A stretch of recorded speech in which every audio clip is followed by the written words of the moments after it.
Hello friends बरायबाय बड' Gr.4 अफिशियेल YouTube चेनेलाव आसा खालामो नोंथांमोना गासैबो मोजां दङ। दा लोगोफोर गोबां कमेन्ट्स फैगासिनो दङ ग्रेड 4 नि साख्रिनि एडमिट माब्ला मोनगोन आरो नोंथांमोननि दानि जानो गोनां जेल वार्डा लोगोफोर गोबां कमेन्ट्स फैगासिनो दङ ग्रेड 4 एडमिट माब्ला मोनगोन आरो स्किल टेस्टआ माब्ला जागोन बेजों लोगोसे एक्साइज कन्स्टेबल रेलि जासिगोन दा नोंथांमोननिया फरेस्टनि रिलि जोबसिगोन दा माब्ला जोबगोन बिनि सायाव आपडेट लाबोदों दा आसा खालामो नोंथांमोना भिडिअखौ नायनानै मोजां मोनोबा लाइक कमेन्ट शेयार आरो हानायसेबां शेयार खालाम जायफ्रा चेनेलाव गोदान नोंथांमोनाबो साबस्क्राइब खालाम मानोना गोबां साख्रि फैगासिनो दङ आरो पन्चायतआव ब्लक कर्डिनेटर फैगासिनो दङ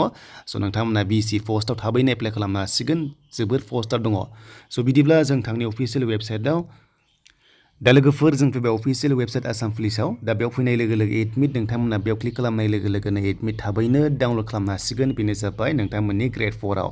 स' लोगोफोर ग्रेड 4 आव नोंथांमोना एडमिट थाबैनो खालामनो हासिगोन एबा डाउनलड खालामनो हासिगोन आरो बे नोंथांमोननि टेस्टआ मार्चनि जोबनायथिं जागोन दा बिनि सिगां नोंथांमोना रिलि होग्रोनो मोनसिगोन बेनो जाबाय एक्साइज आरो लोगोसे जेल वार्डानि स' नोंथांमोना थाबैनो बे रिलिखौ होनो मोनसिगोन मानोना 10 पासआबो एचएस पासआबो नोंथांमोना ग्रेड 4 आव खालामदोंमोन नालाय स' बेखायनो बेयाव रिलियाव जायफ्रा नैबे 10 पास एचएस पासमोन नोंथांमोना एक्साइज कन्स्टेबलाव बा जेल वार्डाराव नोंथांमोना एप्लाइ खालामदोंमोन बेखायनो स' नोंथांमोननि रिलिखौ लाग्रोगोन चान्स होगोन एन्ड बेनि उनावसो नोंथांमोननि ग्रेड 4 एडमिट फैगोन स' लोगोफोर ग्रेड 4 एडमिटआ नोंथांमोना जायखिजाया मार्चनि लास्ट उइकआव फैगोन आरो नोंथांमोननि स्किल टेस्टआ मार्चनि लास्ट उइकआव जागोन आरो बेयाव एग्जामा खालि 15 जागोन खालि 50नि स्किल टेस्ट जागोन बेयाव 33% मोननाय जाथारनांगोन एबा 16.5 नोंथांमोना नाम्बार मोननाय जानांगोन अब्लासो नोंथांमोना क्वालिफाइड जागोन नाथाय मोनसे बाथ्रा नोंथांमोना काट अफआव हमना ला 30+ लानो नाजा अब्लासो नोंथांमोना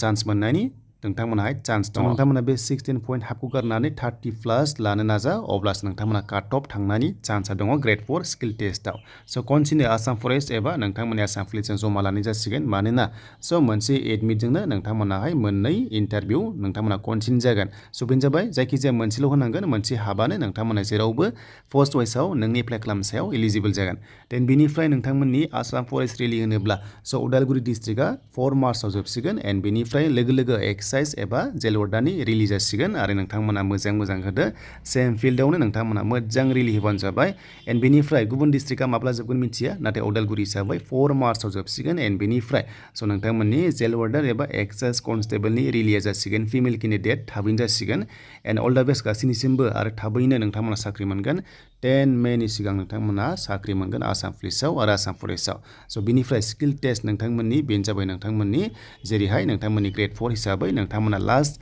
मार्चआव जागोन एन्ड बेनिफ्राय बाइबा टेस्ट आसाम फरेस्टनि नोंथांमोनाबो थाबैनो जासिगोन एन्ड बेनिफ्राय नोंथांमोना जेब्ला आसाम फरेस्टनि काट अफनि भिडिअ खालामगोन अब्ला गासैबो डिटेल्सखौ नोंथांमोना A to Z लाना फैगोन बेसेबां मोनदों नोंथांमोना बेसेबां मोनाखै स' नोंथांमोना नेक्स्ट भिडिअ नेदो